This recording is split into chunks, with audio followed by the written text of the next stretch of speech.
Welcome to the Motocross Supercross podcast. Podcast.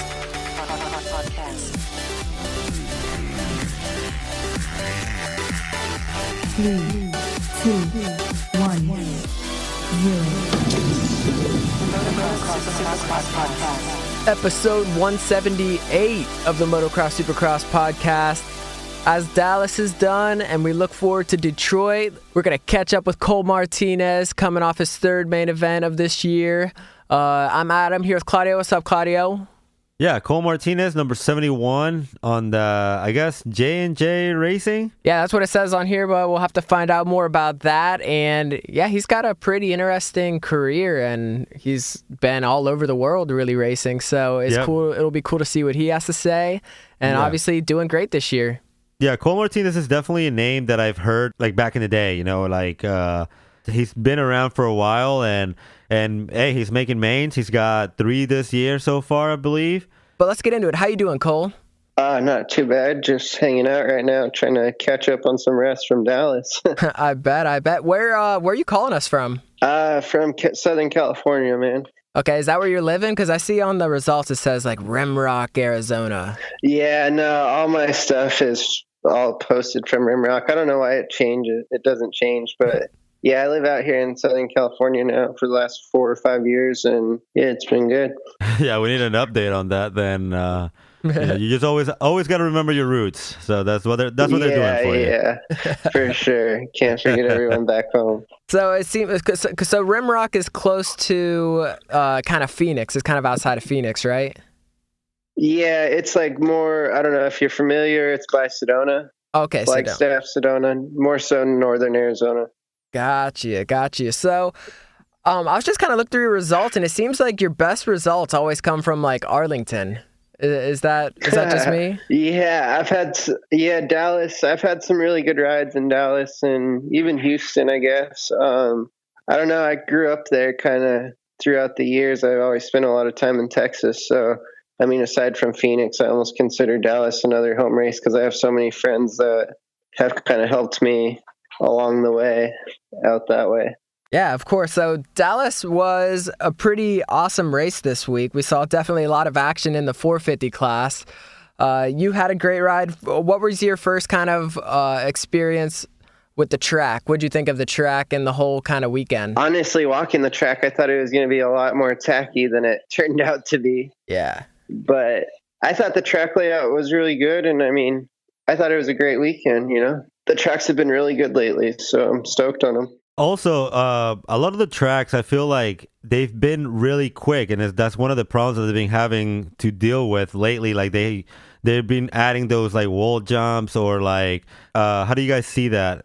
I mean, the way they've been doing the wall jumps haven't been too bad. It's not like you're jumping to flat, you know. When you have to jump to the flat, that sucks to do it for 20 minutes. But they've been making it kind of like a spine, so that's been a lot cooler. A little more fun than jumping to flat, that's for sure. Oh, yeah. We saw you in the second heat race, and you got that final qualifying position to get you into the main. Yeah. We didn't really see too much on TV about how that went. How did you have a good start? Were you kind of running in that 9th place the whole time, or did you have to pass your way to get up into there? Dude, my whole heat race was stacked compared to the first one. I was going to the line thinking, holy crap. And I ended up starting on the inside next to Marv and Baggett, and Marv kind of shut down early, and I actually ended up coming out probably close to last on the start. And I mean, Bowers and Barsha got together, so that helped a little bit. And then I mean, I had to pass quite a few guys, so I was definitely stoked to make it out of the heat on that one for sure, because it was a really good heat. So I was pumped on that. Let's talk about that real quick, that whole Barsha and Bowers situation. What's kind of your opinion on how that went down? Do you see it more of like a racing incident, or do you see it like dirty? Do you think the AMA or they should be punishing and penalizing people for this kind of pass? I think I think it was a terrible call on AMA's part, but I think it should have been gone over for sure by a few officials other than just one, and then they should have let him know maybe like 10-15 minutes after the race. But I mean, I think it was fine. Barsha races everyone like that, so Yeah. I'm sure he can handle it. He's done it since we were all little kids, so same shit. Exactly. And I was thinking the exact same thing. Like you said, I think more officials should have been in on that. It was kind of shady that he's like up at the gate and they're like, nope, you're not racing. It's like, all right. Yeah. I don't know. I'm sure that's something AMA's got to figure out, because I don't think a takeout like that should have been DQ'd. Yeah, I'm with you on that. I'm 100%. Yeah, and we were talking earlier just about all the passes just from last year where people were taking each other out. We had Tomac taking out Cooper Webb in Daytona in like kind of the same way. And it was just like, he didn't get disqualified or whatever. But well, even that first race, or that 250 race too, exactly. with Oldenburg and Alex Martin, also the exact same corner, same way. Exactly. Corner. So we could probably talk like hours about that, hours and hours. But sure. Let's talk a little bit more about you. I know last year at Daytona, you had like a pretty bad injury. Can you elaborate on a little more of that? Yeah, I raced a few. I mean, really, the whole year. I kind of started the year last year with a bad injury. I broke my neck, my back, and my collarbone going into the season in November. Oh my god! So I didn't race a couple West Coast rounds, and then I kind of just jumped back into it. And then I rode I wanted to keep racing because I was hurt and didn't get to race the first couple, so I wanted to race some 450, and got to Daytona and kind of just made a mistake in a rhythm and had to jump through the bars, and I just landed perfect on the backside of a jump, like where my tibia went through my fibia and like split it down the middle in a couple of places. And it was pretty gnarly. It was actually really gnarly. Wow. Was this during a race or was this practice? It was the first time, or the first free practice. Oh my gosh. I was going to say, because I don't remember seeing that or anything. Yeah, that's exactly. I don't remember, because it wasn't on the race, but that's very unfortunate, bro. Yeah, it sucked, but it was a long recovery for sure. And so I pretty much just kind of chilled with the family and enjoyed the summertime as much as I could. Yeah, and then whenever you did get better, you ended up going overseas and raced some over there, right? Yeah. So, I pretty much didn't know what was going on here. So the plan was to go there, race overseas, do the German championship, do some off races there, and then come home and hopefully have a ride, or hopefully have a fill-in ride somewhere. Right. You dominated over there. Yeah, it was I had a really good off season. I won a few races, pretty much led the championship until the last night of racing, and lost it the very last night. Oh, no. Yeah, so that sucked, but we all live and learn. Who you lose it to? Is it Cedric or no? Tyler. Bowers. Tyler. Yeah. Okay. Yeah. But it was good. And that was in Germany. Did I also see that you raced in like Poland or something too? Yeah, that was last year. Last year you did that? What's it like racing over there? I'm actually Polish, but I've never been out of the country, so I don't even know what to expect. What's it like going over to these like foreign countries where obviously we saw Weston Pike have his issues where he couldn't even like communicate with people in the hospital, but I imagine if you're just going over there to race, it's probably like a pretty good time. Yeah, I personally really enjoy the overseas races.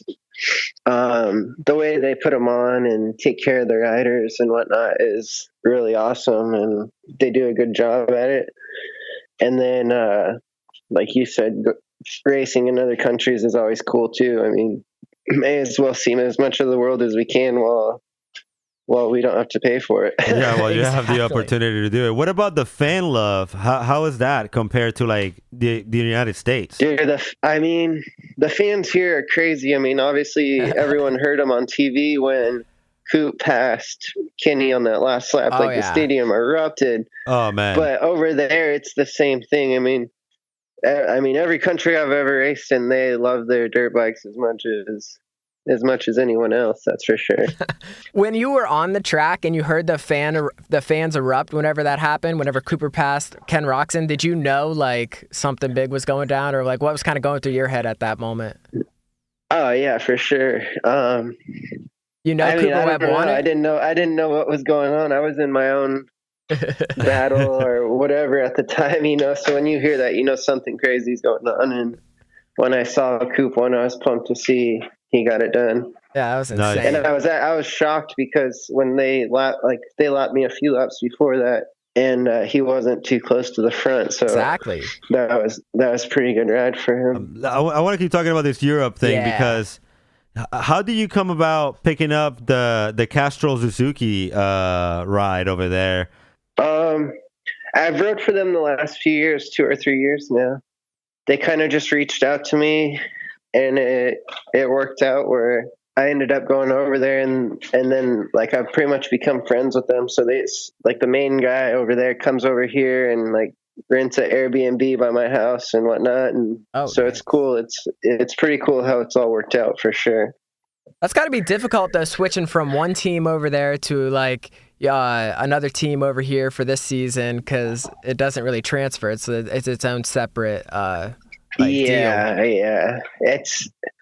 I was trying to get them to help me out over here this year, but it didn't work out in the cards. So, but yeah, it's definitely a little tough when you kind of are switching brands. The last few years I've rode a different brand before going over there, and this year that's why I ended up being on a Suzuki, is because I was racing one over there, and that wasn't too much of a switch.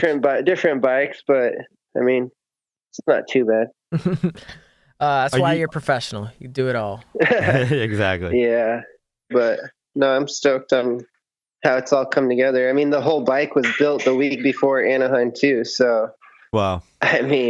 Yeah, like suspension, motor, everything. I didn't ride it until literally Anaheim 2, and on that Triple Crown there, and realized we had to fix a few things. But I guess that's what we get for not testing and whatnot. Are you planning on doing the whole season or the whole championship? Yeah, that's the goal. The goal is to race the rest of Supercross and then see what it brings us, for outdoors or whatever else there may be in front of it, whatever comes.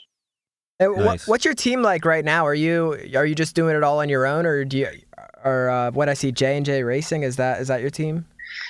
No, I'm actually just doing it all on my own.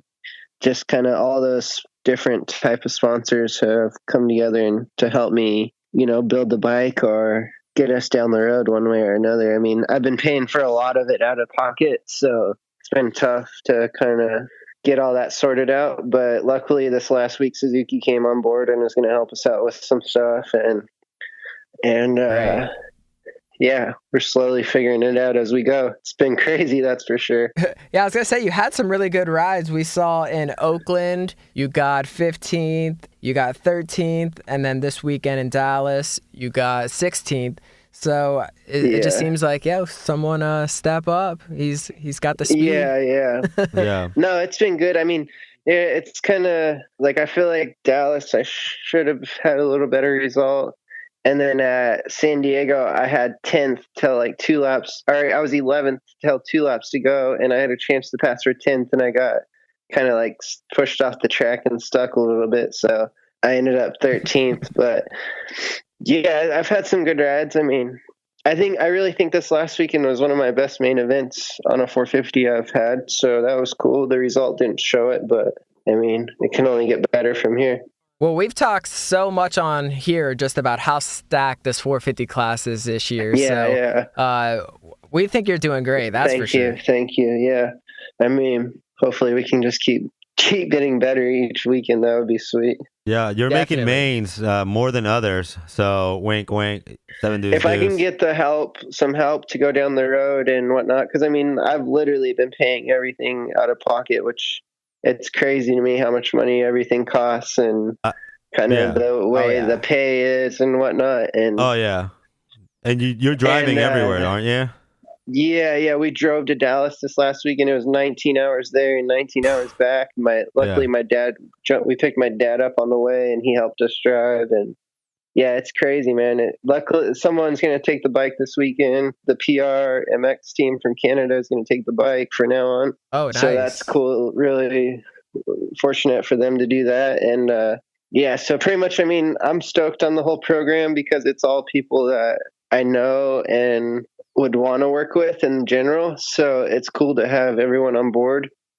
And then, like I said, the main thing is just slowly trying to find some help to pay for flights and entry fees and of course maybe some parts here and there, but no, it's good. I give it to all the privateers and people that do it on their own, man. It's for sure. It's Definitely. not easy.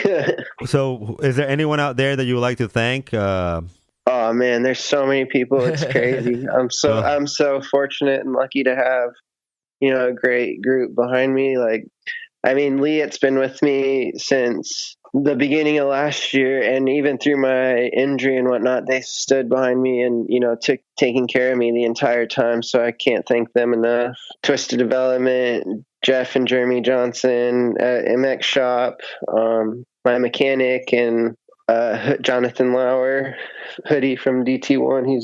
He's been amazing to work with and on the weekends and whatnot. And Ren Fuel has been awesome help. Dude, there's so many people. Works Connection, Moto Stuff, Pro Pigs, Backyard Designs for taking care of me on graphics weekend after weekend.